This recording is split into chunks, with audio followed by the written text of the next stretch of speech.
द्वापर युग में एक बार यशोदा मैया ने श्री कृष्ण से कहा कि तुम तो पूरे संसार के पालन करता हो। आज तुम मुझे कोई ऐसा व्रत बताओ जिसे करने से किसी भी स्त्री को विधवा होने का भय ना रहे तथा इससे मनुष्यों की सभी मनोकामना पूर्ण हो। श्री कृष्ण बोलते हैं, माता, आपने बहुत ही सुंदर प्रश्न किया। मैं आपको इसके बारे में विस्तार पूर्वक बताता हूँ। सौभाग्य प्राप्ति के लिए महिलाओं को 32 पूर्ण मासियों के व्रत को करना चाहिए। इससे उनकी सभी मनोकामनाएं पूर्ण होती हैं और उन्हें सौभाग्यशाली होने का आशीष मिलता है। अब मैं आपको इससे जुड़ी हुई कथा सुनाता हूँ। इस भूमंडल पर एक अत्यंत प्रसिद्ध राजा, चंद्रहास से पारित अनेक प्रकार के रत्नों से परिपूर्ण कतिका नाम की एक नगरी थी। वहाँ पर धनेश्वर नाम का एक ब्राह्मण था और उसकी स्त्री सुशील रूपवती थी। दोनों ही उस नगरी में बड़े प्रेम के साथ रहते थे। घर में धन धान्य आदि की कमी नहीं थी, लेकिन उसको एक बड़ा दुख था कि उसकी कोई संतान नहीं थी। इस कष्ट से वह अत्यंत दुखी रहते थे। एक दिन एक बड़ा तपस्वी योगी उस नगरी में आया। वह योगी उस ब्राह्मण के घर को छोड़कर अन्य सब घरों में भिक्षा लाकर भोजन किया करता था, लेकिन रूपवती से वह भिक्षा नहीं लिया करता था। एक समय वह किसी अन्य घर में भिक्षा लेकर गंगा किनारे जाकर भिक्षण को प्रेम पूर्वक खा रहा था। तभी धनेश्वर ने योगी को देखा और अपनी भिक्षा के अनादर से दुखी होकर योगी से बोला, महात्मन, आप सब घरों से भिक्षा लेते हैं परंतु मेरे घर की भिक्षा कभी नहीं लेते। इसका कारण क्या है? योगी ने कहा कि निसंतान के घर की भीख पतितों के अन्न के तुल्य होती है और जो पतितों का अन्न खाता है वह भी पतित हो जाता है। क्योंकि तुम निसंतान हो, अंत पतित हो जाने के भय से मैं तुम्हारे घर की भिक्षा नहीं लेता हूँ। धनेश्वर ये बात सुनकर अपने घर में बहुत दुखी हुआ और हाथ जोड़कर योगी के पैरों पर गिर पड़ा तथा अत्यंत भाव से कहने लगा, हे महाराज, यदि ऐसा है तो मुझे पुत्र प्राप्ति का उपाय बताइए। आप सर्वज्ञ हैं, मुझ पर अवश्य ही ये कृपा कीजिए। धन की मेरे घर में कोई कमी नहीं है, परंतु मैं पुत्र न होने के कारण अत्यंत दुखी हूँ। आप मेरे इस दुख का हरण करें, आप सर्वज्ञ हैं। ये सुनकर योगी कहने लगे, हे ब्राह्मण, तुम चंडी देवी की आराधना करो। घर आकर उससे अपनी स्त्री से सब वृत्तांत कहा और तप के लिए निर्वित वन में चला गया। वन में जाकर उसकी चंडी देवी की उपासना की। चंडी देवी ने 16वें दिन उसको स्वप्न में दर्शन दिया और कहा, हे धनेश्वर, तुझे पुत्र होगा, परंतु वह 16 वर्ष की आयु में ही मृत्यु को प्राप्त हो जाएगा। यदि तुम दोनों पति पत्नी 32 पूर्ण मासियों का व्रत विधि पूर्वक करोगे तो वो दीर्घायु होगा, जिसकी तुम्हारी समस्त हो उतने आटे के दिए बनाकर शिवजी का पूजन करना और पूर्णमासी का व्रत रखना। प्रातःकाल होने पर इस स्थान के समीप ही तुम्हें एक आम का वृक्ष दिखाई देगा। उस पर चढ़कर एक फल तोड़कर शीघ्र अपने घर ले जाना और अपनी स्त्री से इस वृत्तांत कहना। जब ये श्री शंकर जी का ध्यान करके उस फल को खा लेगी तब भगवान शंकर की कृपा से वह गर्भवती हो जाएगी।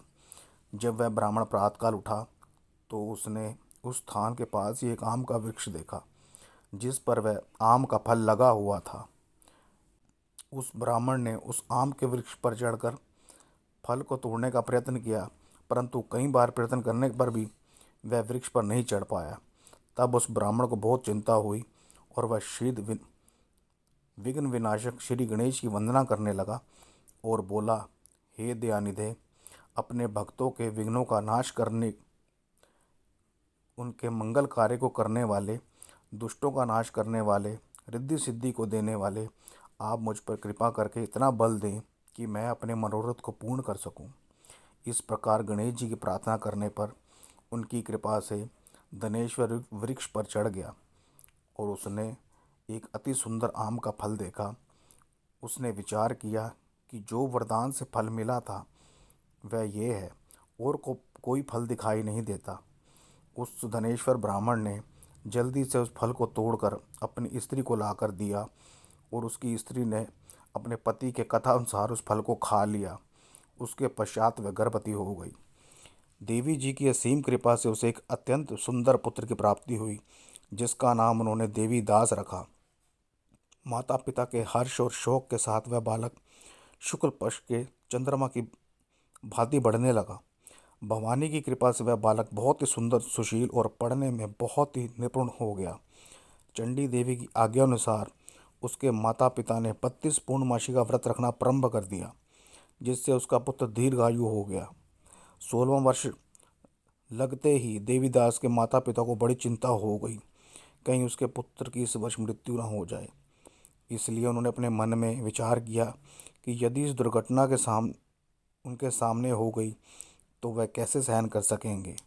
उन्होंने देवीदास से के मामा को बुलाया और कहा कि हमारी इच्छा है कि देवीदास 1 वर्ष तक काशी में जाकर ध्यान करे और हम उसको अकेला भी नहीं छोड़ना चाहते, इसलिए साथ में तुम चले जाओ और 1 वर्ष के पश्चात इसको वापस लौटा लाना।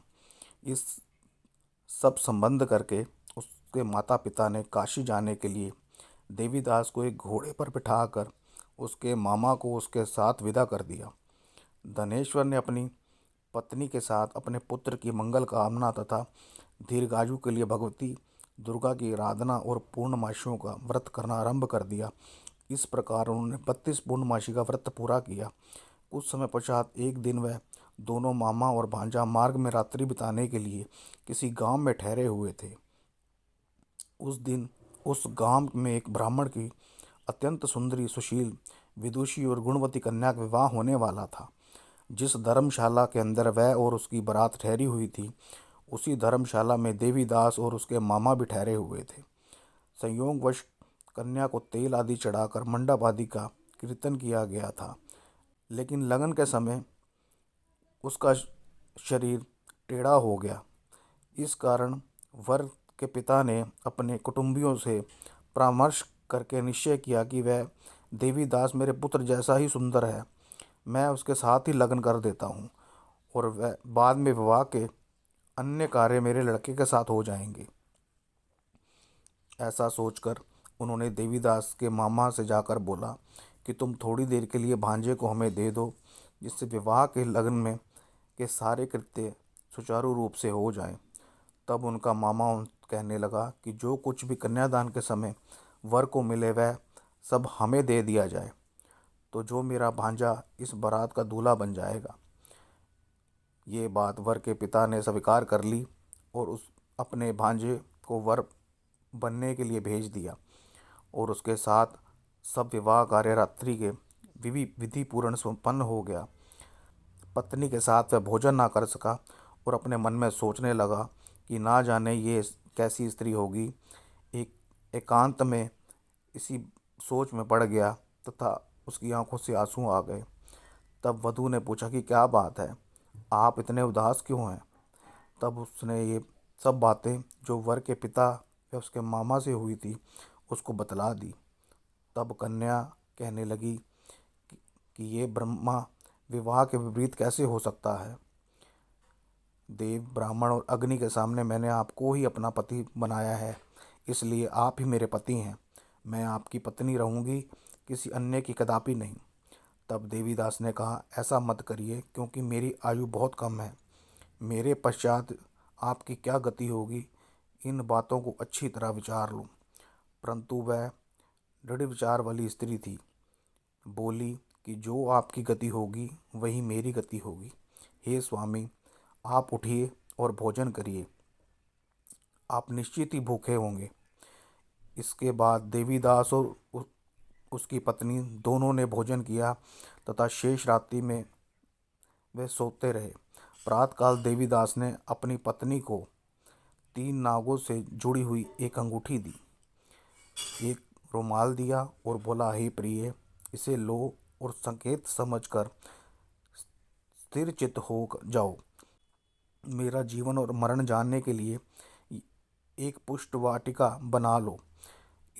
उसमें सुगंधित वाली एक वन मलिका लगा दो। उसको प्रतिदिन जल से सींचा करो और आनंद के साथ खेलो कूदो तथा उत्सव मनाओ। जिस समय और जिस दिन मेरा प्राणांत होगा ये फूल सूख जाएंगे, और जब ये फिर हरे हो जाएं तो जान लेना कि मैं जीवित हूँ। ये समझाकर वह चला गया। प्रातःकाल होते ही वहाँ पर गाजे बाजे बजने लगे, और जिस समय विवाह के कार्य समाप्त करने के लिए वर तथा सब बाराती मंडप में आए तो कन्या ने वर को भली प्रकार से देखकर अपने पिता से कहा कि ये मेरा पति नहीं है, मेरा पति वही है जिसके साथ मेरा विवाह हुआ है। यदि यह वही है तो बताइए कि मैंने इसको क्या दिया। मधुपर्ण और कन्यादान के समय जो मैंने भूणादि दिए थे उन्हें दिखाइए, तथा रात में मैंने क्या गुप्त बातें की थी वह सब सुनाए। पिता ने उसके कथा अनुसार वर को बुलवाया गया। कन्या की ये बातें सुनकर वह कहने लगा कि मैं कुछ नहीं जानता। उसके पश्चात लज्जित होकर वह वहाँ से चला गया, और सारी बारात भी अपमानित होकर वहाँ से चली गई। भगवान कृष्ण बोले, हे माता, इस प्रकार देवीदास काशी विश्वविद्यालय के लिए चला गया। जब कुछ समय बीत गया तो काल से प्रेरित होकर एक सर्प रात्रि के समय उसको डसने के लिए वहाँ आया। उस विषधर के प्रभाव से उसके शयन का स्थान चारों ओर से विष से विषैला हो गया, परंतु व्रत के प्रभाव से उसको काट ना पाया, क्योंकि पहले ही उसकी माता ने 32 पूर्णमासियों का व्रत रखा था। उसके बाद मध्याह्न के समय स्वयं काल वहाँ आया और उसके शरीर से उसके प्राणों को निकालने का प्रयत्न करने लगा, जिससे वह मूर्छित होकर पृथ्वी पर गिर गया। भगवान की कृपा से उसी समय पार्वती जी ने के साथ शंकर भगवान वहाँ पर आ गए। उसको मूर्छित दशा में देखकर पार्वती जी ने भगवान शंकर से प्रार्थना करी कि हे प्रभु, इस बालक की माता ने पहले 32 पूर्णमासी का व्रत किया था, जिसके प्रभाव से भगवान आप इसको प्राण दान दें। भवानी के कहने पर भक्तवत्सल भगवान शिव ने उसको प्राण दान दे दिया। इस व्रत के प्रभाव से काल को भी पीछे हटना पड़ा और देवीदास स्वस्थ होकर बैठ गया। उधर उसकी स्त्री उसके काल की प्रतीक्षा किया करती थी। जब उसने देखा कि उस पुष्प वाटिका में पुष्प कुछ भी नहीं रहे तो उसको अत्यंत आश्चर्य हुआ, और जब वह वैसे ही हरी भरी हो गई तो वह जान गई कि वह जीवित हो गए हैं। ये देखकर वह बहुत प्रसन्न मन से अपने पिता के पास गई और कहने लगी, मेरे पति जीवित हैं, आप उनको ढूंढना शुरू करिए। जब 16 वर्ष व्यतीत हो गया तो देवीदास भी अपने मामा के साथ काशी में चल दिया। उधर उसके ससुर के उसे ढूंढने के लिए अपने घर से जाने ही वाले थे कि वे दोनों मामा भांजा वहां आ गए। देवीदास को आता देखकर उसका ससुर बड़ी प्रसन्नता के साथ अपने घर ले आया। उस समय नगर के निवासी भी वहां इकट्ठा हो गए और सबने निश्चय किया कि अवश्य इसी बालक के साथ इस कन्या का विवाह हुआ था।